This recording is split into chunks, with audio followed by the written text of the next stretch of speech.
Pernahkah kalian merasakan kekhawatiran atau kecemasan berlebih terhadap suatu hal yang tidak jelas adanya ataupun tidak ada kepastiannya?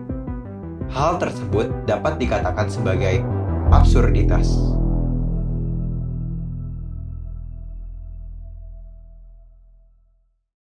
Albert Camus merupakan seorang filsuf yang sepanjang hidupnya mempelajari tentang absurditas yang ada di dunia.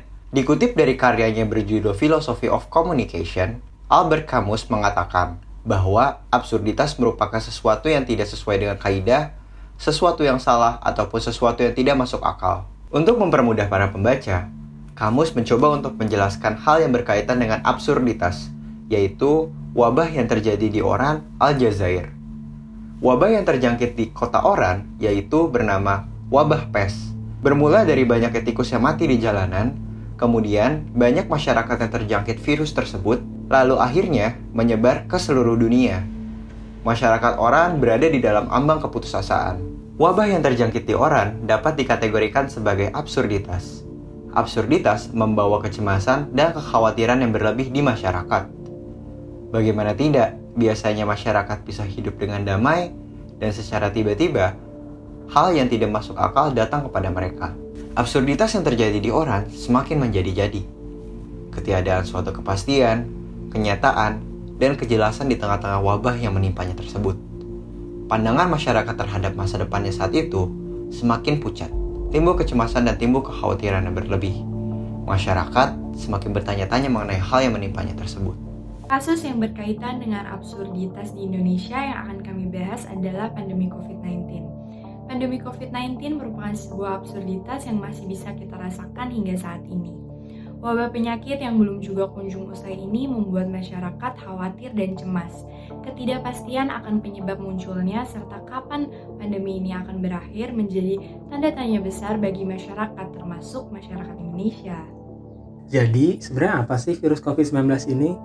COVID-19 merupakan virus yang berasal dari keluarga yang sama dengan Severe Acute Respiratory Syndrome atau SARS dan beberapa jenis flu biasa. Di awal tahun 2020, dunia dikembarkan dengan kehadiran virus baru, yaitu virus SARS-CoV-2 atau yang lebih sering dikenal dengan nama virus corona.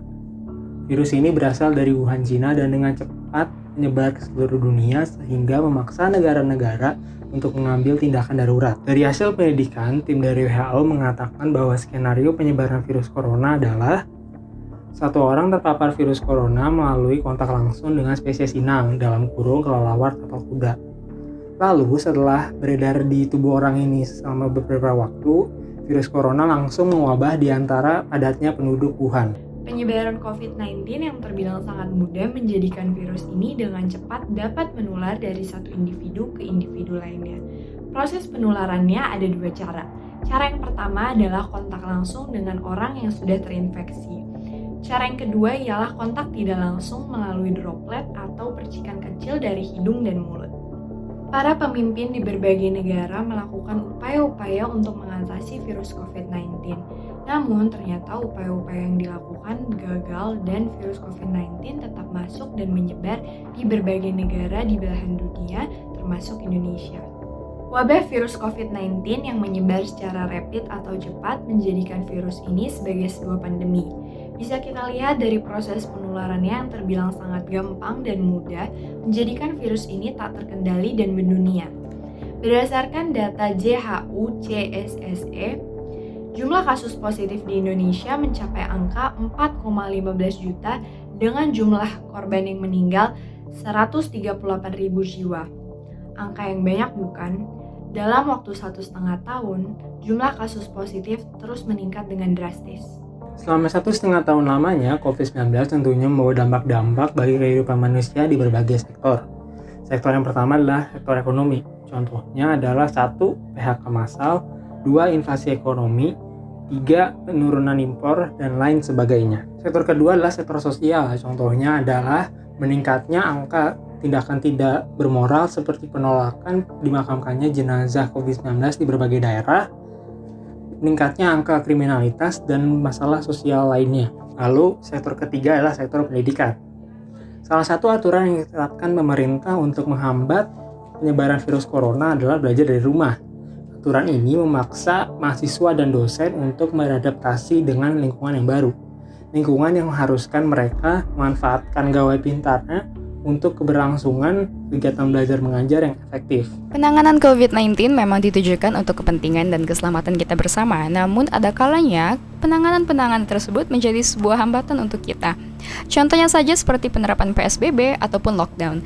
Kebijakan ini otomatis membuat masyarakat memiliki hambatan untuk beraktivitas seperti biasa, yang tentu saja akan berdampak pada berbagai aspek kehidupan dan menyebabkan ketidakseimbangan sistem kerja yang telah ada sebelumnya. Sejak beberapa waktu yang lalu, pemerintah Indonesia telah menerapkan new normal di beberapa daerah di Indonesia setelah sebelumnya kita hanya bisa beraktivitas dari dalam rumah saja.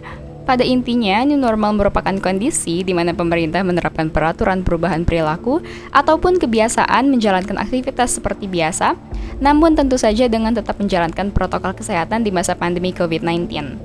New normal merupakan upaya yang dilakukan pemerintah dalam rangka mempercepat penanganan COVID-19 di bidang sosial, ekonomi, dan juga kesehatan.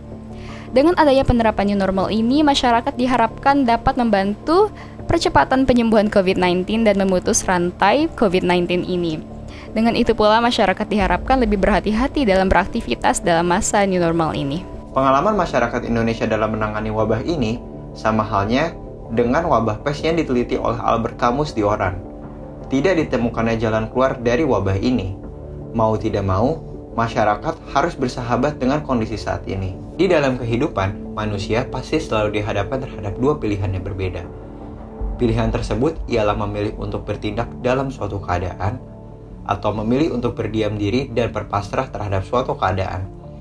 Albert Camus mengajarkan kepada manusia untuk dapat bertindak dalam segala bentuk absurditas yang ada. Manusia juga harus selalu siap dalam memilih pilihan-pilihan sosial yang seringkali tidak memberikan ruang sedikit pun untuk manusia bisa memilih dan bertindak dengan bebas. Seperti contohnya, PPKM dan protokol kesehatan yang berlaku di Indonesia saat ini. Upaya tersebut merupakan upaya yang dikeluarkan oleh pemerintah dalam mencari jalan keluar dalam menangani wabah ini. Hadapi absurditas Dan jangan lari dari keadaan. Hidup mahasiswa, hidup rakyat Indonesia.